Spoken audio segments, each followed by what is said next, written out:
नमस्ते दोस्तों। मैं राधिका बाथरूम में स्नान कर रही थी। बाथरूम का दरवाज़ा कांच का था, जिसका मतलब है कि अंदर वाला बाहर की छाया देख सकता है और बाहर वाला भी अंदर की छाया देख सकता है। स्नान के दौरान मैंने नोटिस किया कि दरवाजे के सामने कोई हिल रहा है। यह देखकर मैं एकदम रुक गई। फिर मैंने सोचा, यह क्या हो सकता है? शायद कोई संयोग से वहां से गुजर रहा है या कुछ और कर रहा है।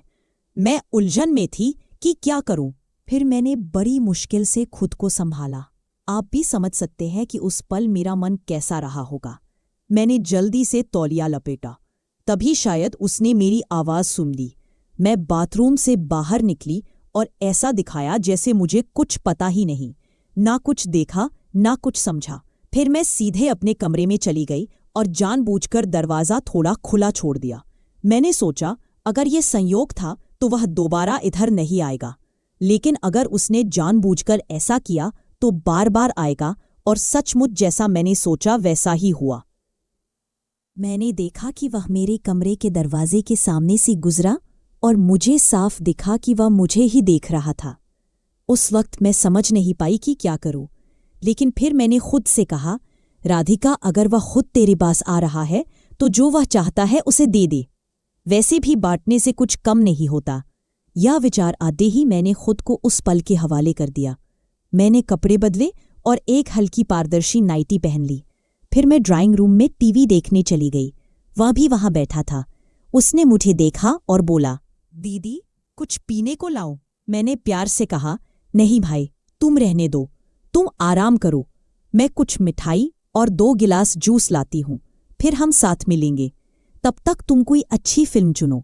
इतना कहकर मैं चली गई। जब मैं मिठाई और जूस लेकर लौटी तो मेरा भाई एक एक्शन मूवी देख रहा था। मैंने कहा, या क्या देख रहा है भाई? इसमें तो बस मार धाड़ है, इसे बंद करो, 2 मिनट रुको, मैं अभी आती हूं। मैं अपने कमरे में गई, एक पेन ड्राइव लाई और बोली, देख भाई, मेरे पास इस पेन ड्राइव में कई फिल्में हैं, चलो इन्हें देखते हैं। दोस्तों, मैं आपको बता दूं, मैं राधिका अपनी पेन ड्राइव की फिल्मों की आदी हो चुकी थी। मेरे पति के देहांत के बाद भगवान उनकी आत्मा को शांति दे, मैंने तय कर लिया था कि अब जो भी मुझसे शादी करेगा वह सिर्फ मेरे पैसे के लिए करेगा। इसलिए मैंने फैसला किया कि मैं अकेले ही अपनी जिंदगी जीऊंगी और दोबारा शादी नहीं करूंगी। तब से मैंने वह सब शुरू किया और उन फिल्मों को अपने पास रख लिया। जब भी मन करता मैं उन्हें देखती और खुश रहती। लेकिन अब जब मुझे अपने भाई पर भरोसा हो गया तो मैंने सोचा ये किसी और से तो बेहतर है। वैसे भी मैं एक बार अपने भाई को आजमा सकती हूँ। ये कहानी तब शुरू हुई जब मैं विधवा हुई। मेरे पति के घर वाले मेरे साथ नहीं रहते थे, क्योंकि मैंने लव मैरिज की थी और उन्हें हमारा प्यार मंजूर नहीं था। मेरी माँ मेरे प्यार के साथ थी तो उनकी सहमति से मैंने शादी कर ली। मेरे पति मुझे पुणे ले आए, जहां हम खुशी खुशी रहने लगे। लेकिन हमारा साथ सिर्फ 4 साल का रहा। एक रात पार्टी से लौटते वक्त हमारा एक्सीडेंट हो गया। मैं बच गई, लेकिन मेरे पति मुझे छोड़कर चले गए। तब से मैं उनकी यादों के साथ इस 2 कमरों के घर में अकेले रह रही थी। जब मेरी माँ को मेरे पति की मौत की खबर मिली तो वह मुझे दिलासा देने लगी और बार बार कहती कि वह मेरे भाई अर्जुन को मेरे साथ रहने भेज दे। वह कहती, राधिका, कब तक अकेले रहोगी? लोग तरह तरह की बातें करते हैं। मैं कहती, माँ मुझे अकेले रहने दे, मैं खुश हूँ।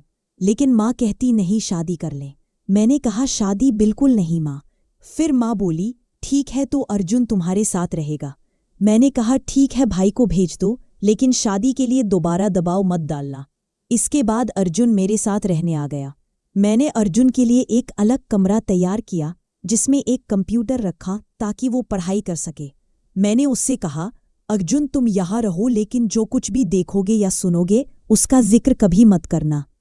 उसने पूछा, दीदी आपका क्या मतलब? मैंने कहा, बस वही जो मैंने कहा, तुम पढ़ाई करो और बाकी चीज़ों से मतलब मत रखो। वह मेरी बात नहीं समझा, लेकिन मैंने सोचा कि अब मुझे सावधान रहना होगा। फिर भी कुछ चीज़ें छुप नहीं पाई और धीरे धीरे उसे मेरे बारे में पता। अब वापस मौजूदा समय में आते हैं। जब मैंने जूस और मिठाई रखी और पेन ड्राइव की फिल्म शुरू की तो अर्जुन बेचैन हो गया। मैंने जानबूझकर ऐसा किया था। मैंने पूछा, क्या हुआ भाई, इतना परेशान क्यों हो? उसने कहा, हाँ दीदी, मैं परेशान हूँ। मैंने पूछा, क्यों, क्या हुआ? उसने कहा, कुछ नहीं दीदी। मैंने पूछा, फिल्म कैसी लग रही?